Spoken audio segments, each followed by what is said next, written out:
Hello, Stacey Kennedy here. I'm back and I'm out in my backyard, and I noticed all the lawn chairs that we've had stacked up like for weeks, even months. They're all out now and they look like they were hosed or cleaned down, and so it's nice. I just got back from a weekend of from indoor skydiving. It was so fun, and actually it was my first time doing it. I was doing it with a friend of mine whose birthday we were celebrating, and there were two birthdays I was celebrating last weekend, including Matthew's. So but yeah, it's super fun and super safe, with instructors, and they explain everything. You put a jumpsuit on and so on. But anyways, today I thought I would squeeze in a bit of this and talk about generalizing that was close. Generalizing versus personalizing, and the difference between the two, and also, the importance of, comprehending those differences. And it's common for, I'd say, a lot for some. Well, I'm speaking in terms of me, those on the autism spectrum, and also a lot of other co-occurring conditions. Even though something was meant as a general statement, sometimes it could be taken personally, and not intentionally, not always, but yeah, I kind of wish, I have a couple stools I can try and put this my iPad down on. So anyways, all right, so I thought I'd start out with reading the description of generalizing, which is to make a broad statement by inferring from specific cases, making something more widespread or let me start over. Making a broad statement by inferring from specific cases, making something more widespread or widely applicable. Taking something specific and applying it more broadly.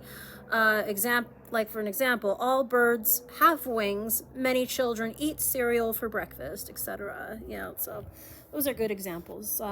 Help allowing people to decide how to act in new situations and to make sense of the world. Now on to personalizing.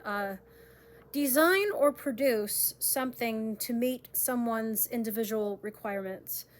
The cause of something, especially an issue, argument, or debate, to become concerned with. Feelings rather than with general or abstract matters. Marking as property of a particular person. Belief that you're entirely to blame for something, even though you had little or nothing to do with the outcome. Feeling that you aren't getting something generic or run-of-the-mill that makes you feel in control. Inadequate about a situation. Assume that you're targeted. So yeah. All right, I'm gonna kind of switch around. So yeah, I mean, if any of those sound familiar, I'm sure a lot of it sounds familiar to a lot of you. Lights on. But let's see. Let me come sit here.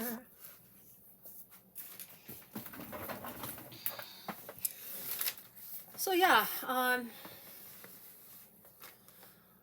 after a while, depending on the degree of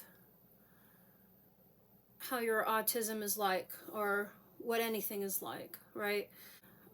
For a while in my living and existing, that I am able to tell what's general and what's personal, for sure. And Thinking back to when I was learning, well, how I could tell something was general, when announcements were being made, or sorts, or like, I don't know, for example, like, do not step on the cement for it's still wet, or sometimes you're in line for lunch, at school, and just like, stay in line or we're not going to lunch, kind of thing. You sort of try to go back to a time and try to exercise it into now, of like how, when I knew something was general, that was associated generally, and not so personally, to it. I you try to think back, or to a time that, or any specific way that, before any corruption of, any unhelpful thinking took you over. Yeah. So there were several times, especially in school, when, I took a lot of things to heart, especially, in drama class. And there's a lot of things I did keep to myself, even though I wasn't so happy about it, and I never shared anything to anybody. I masked it all I could, and really, was just thinking to myself that, I really want to follow those who took the same courses that I am, or so, but is this really for me? I guess I was thinking about my reputation as much as, not as much as my mental health, or so. I got through it, and I had some really great times, and amazing events, especially with everyone in the class and in the clubs and in the, drama clubs, uh and musically too. But yeah, there was a thing or two I took personally, where I shouted out at somebody because I thought they were generalizing, but the fact that I sort of got involved with this, even though they didn't see it or not, they were just generalizing, saying, "Don't do this. You'll get, I don't want you to get in trouble." And then I'm like, "Excuse me, don't talk to me that way."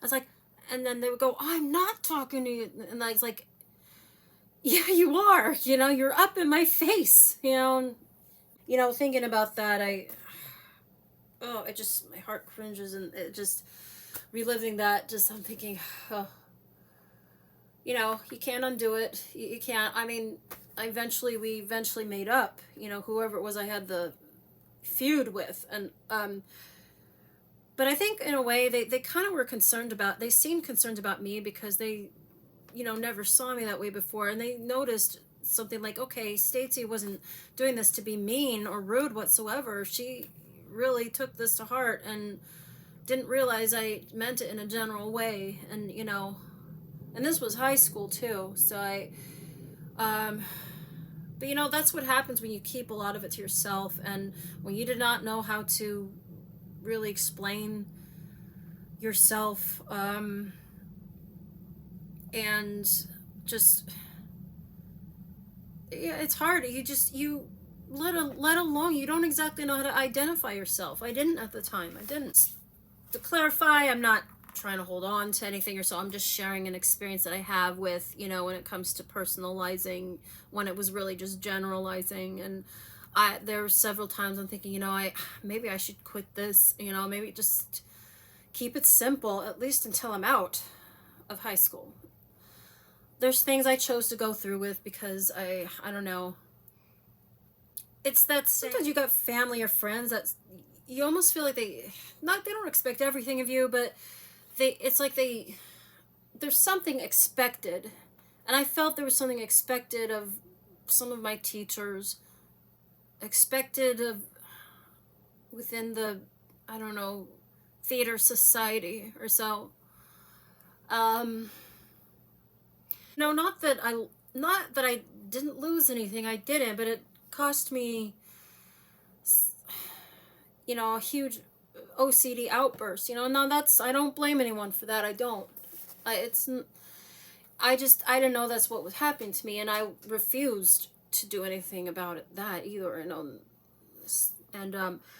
And things at the end of any event or scenario actually was made as easy for me as possible, or I made it easy for me as possible. And everyone struggled before graduation. A lot of people struggled. Okay, so another type of event I can share. Maybe I'll share maybe another one or two other events that where, yeah, it just something, the outcome of certain things just did not turn out like well. And thinking about it now, what it really meant, what it really means now is just that, you know what, this just didn't work out. And if you're not going to be able to I don't know, uh correspond, it's just one of those things. You got to think about what you get yourself into. That, are you going to be able to take direction and cooperate in this particular way?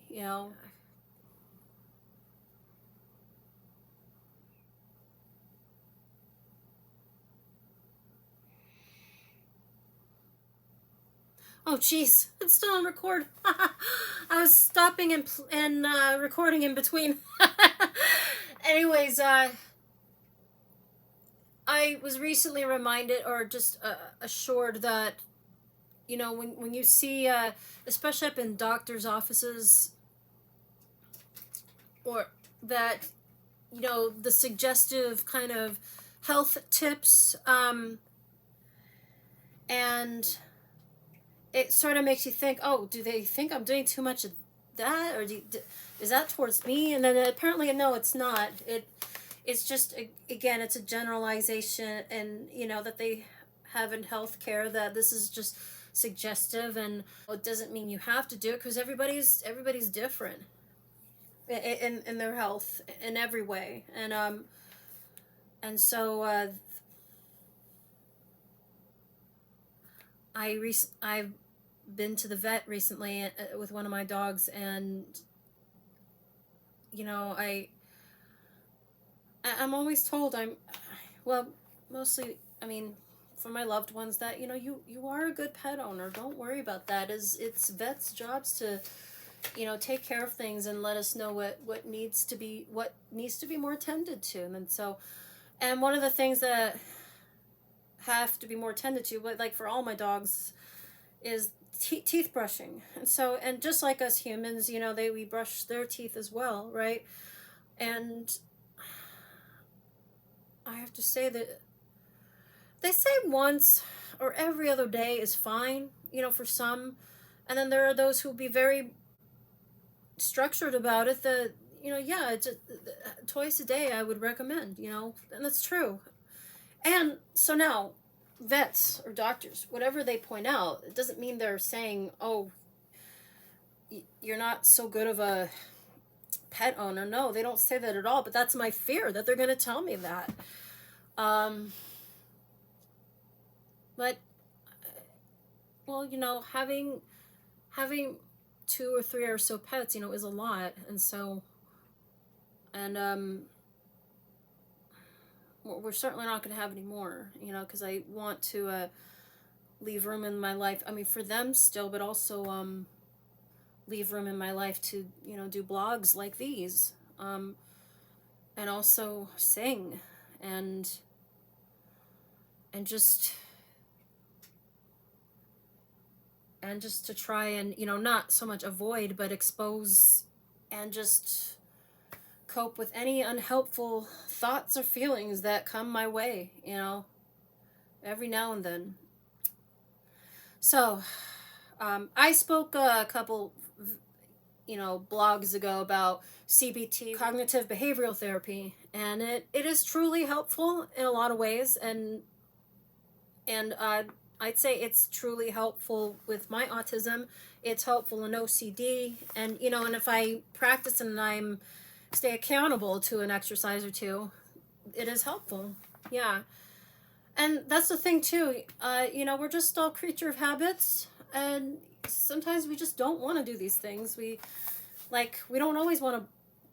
Sometimes we just don't feel like brushing our teeth. We don't feel like brushing our hair, or we don't feel like changing clothes. and I've been there, I've done that, and I still do that every now and then, right? Um, and also just, and then the general thinking coming back is that, yeah, these are important to do. That way we don't get bad breath or have our teeth fall out, or we don't get an infection on our body if we have the same underwear on a few days in a row or something. But there, now I'm a little personal on that, but if you get what I mean. Yeah. So I'm just making sure that I get everything out in one take, almost one take. I about this. And so yeah, CBT is helpful. And also I did a blog. My last one was on a like free writing, that you write out your challenges and then you rewrite them in ways where you change them to more helpful thinking.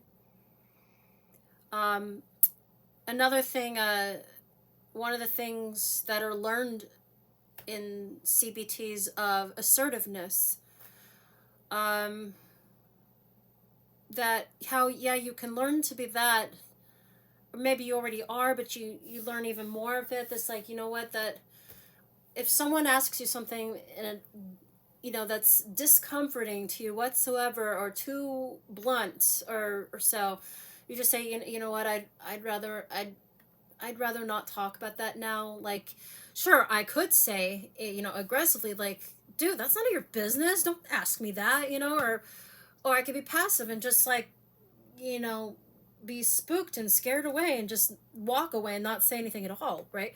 So assertiveness is in between being passive and aggressive. And so one of the things that I wanted to mention, and before I wrap up this last video, is yeah, I mentioned about someone being in my face, of a silly, stupid thing, when the truth was I kind of was in their face too. I mean, looking back, that well, because I just misunderstood. I threw things out of context, and that's another thing I like to blog about sometimes too, is trigger words or anything triggering that we sometimes throw out of context.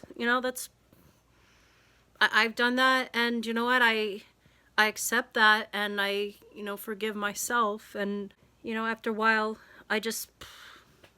we just do that. How would you say? I like to try and talk differently every now and then, besides in the way that I talk right now, or always have. But at the same time, I'm just being acceptive, and this is how I talk. This is how I deliver. This is how I like to share.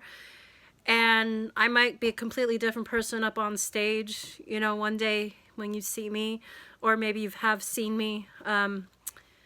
And so, all right, I guess that wraps it up. So, okay, bye.